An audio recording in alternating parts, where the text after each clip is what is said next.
is Jed Masterson, and I'm a caravan boss for the Happy Trails Caravan Company. If you're hearing this, I have a job offer for you. Happy Trails is organizing an expedition north into Utah, off the Long 15, and we need people. We're looking for caravan guards, prospectors, couriers.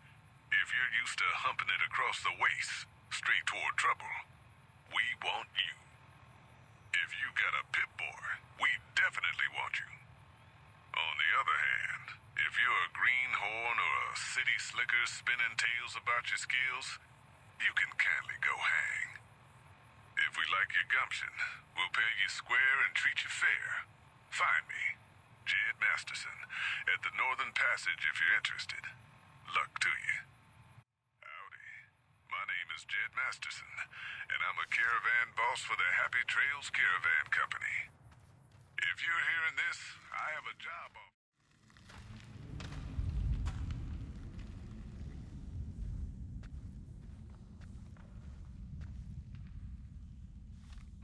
Howdy, friend. Heard my little broadcast, did you? Yeah, you look the type.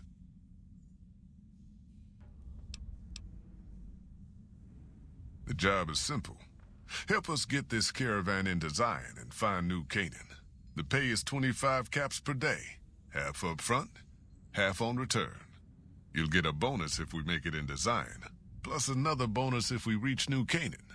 Oh, one more thing. Don't mention the name Joshua Graham to anyone.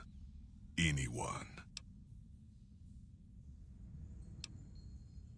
Just don't.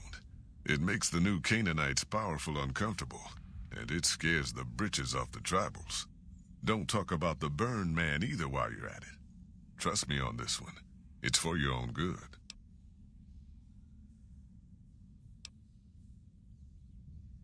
We're a smaller company out of Sacktown, up in the northern part of the NCR.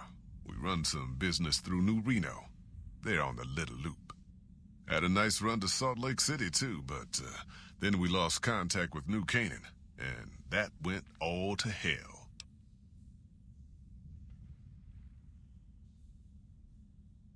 Without New Canaan's mission in Zion, the only ways to Salt Lake City are down the old I-80, or up through Ogden.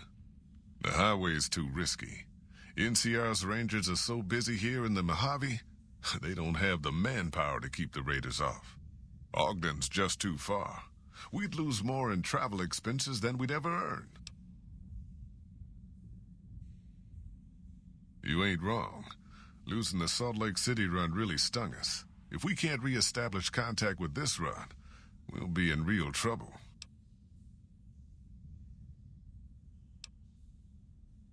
Don't know much about the place, but I can tell you about the people. The New Canaanites were some kind of religious group from before the war. They control the old city of Ogden, a ways north of Zion, and they got themselves a nice defensible mission in the canyon itself. Or they did. They trade a fair bit with the tribes in Zion.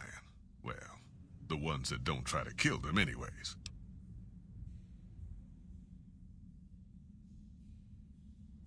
I ain't a praying man myself. They paid for their goods and dealt square with us.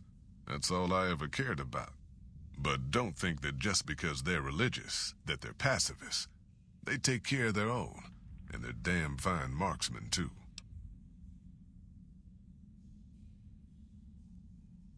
Nope. Hence this caravan. If we don't make contact with the New Canaanites, Happy Trails might as well just shrivel up and die. Shoot.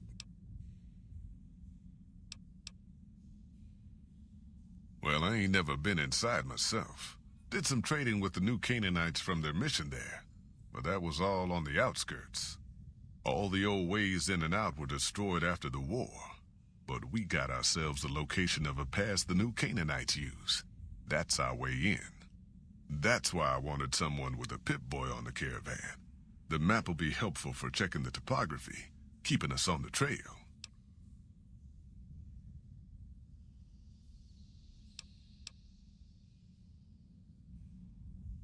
Well, it ain't good, I'll tell you that. It's not like the Mojave or the NCR. Hell, Even Arizona under Caesar is safer.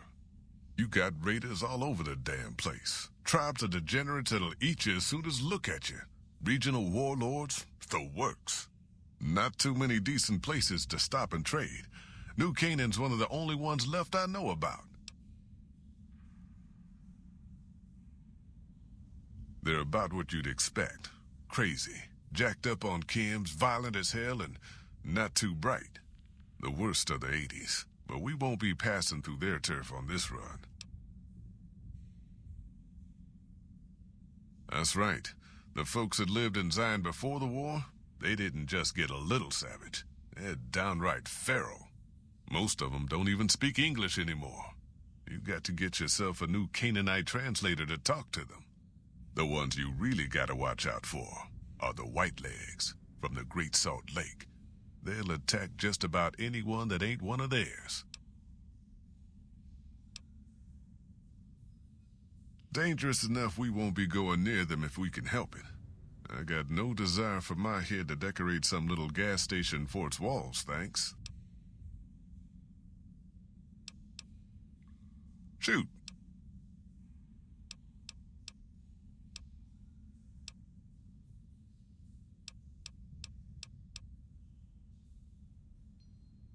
I bet you are, but you ain't going nowhere loaded down like a pack Brahmin.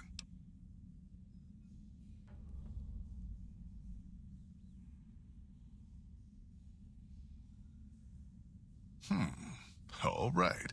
I reckon you know your limits.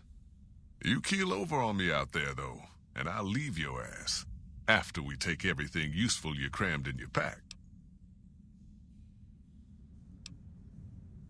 You ain't never been to Zion, have you? We'll be passing through a whole mess of narrow slot canyons and high rough passes. A big pack will get you wedged in like a super mutant crawling through a storm drain, and too much weight will kill you in the thin air.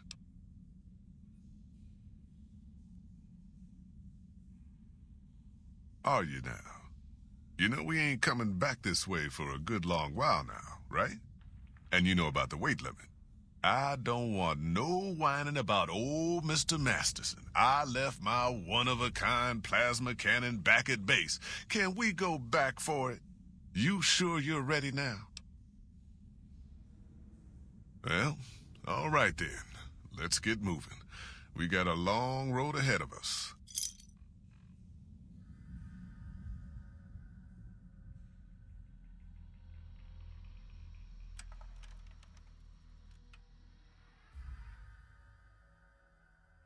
The paths we're following are slow going, so you might as well keep your ears open and listen to what old Jed has to say.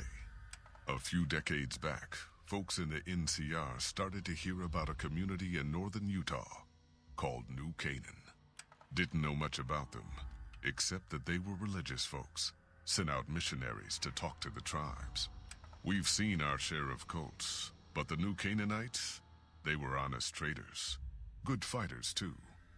Raiders wouldn't tangle with them. But then, the Legion appeared in Arizona. I reckon you know all about them. Turns out Caesar's first war chief, the Malpais Legate, was a New Canaanite, Joshua Graham. Legend goes that Graham was the meanest, toughest son of a bitch in the whole damn Legion. The New Canaanites wouldn't talk about him. They were ashamed. Guess I can't blame them. Well, at Hoover Dam, the Malpais Legate finally met his match. Hanlon and Oliver kicked his New Canaanite butt right back over the river. Caesar had to make an example for the others, to show them that even at the highest level, failure wouldn't be tolerated. He had Graham covered in pitch, lit on fire, and thrown into the Grand Canyon. People say he didn't even scream on the way down. Not long after, some of the slaves and tribals started to talk. Said Graham wasn't dead. Shouldn't have been any surprise. All this talk bothered Caesar, so he forbade anyone from speaking his name. Wanted to erase Joshua Graham from history. He got his wish. Joshua Graham disappeared, and in his place came legends of the burned man walking the wastes. Probably just a tribal ghost story. But New Canaan's been silent for a long time. Maybe it's a coincidence. Maybe the Malpace legate is dead. Or maybe Joshua Graham did crawl out of that canyon and finally found his way back home.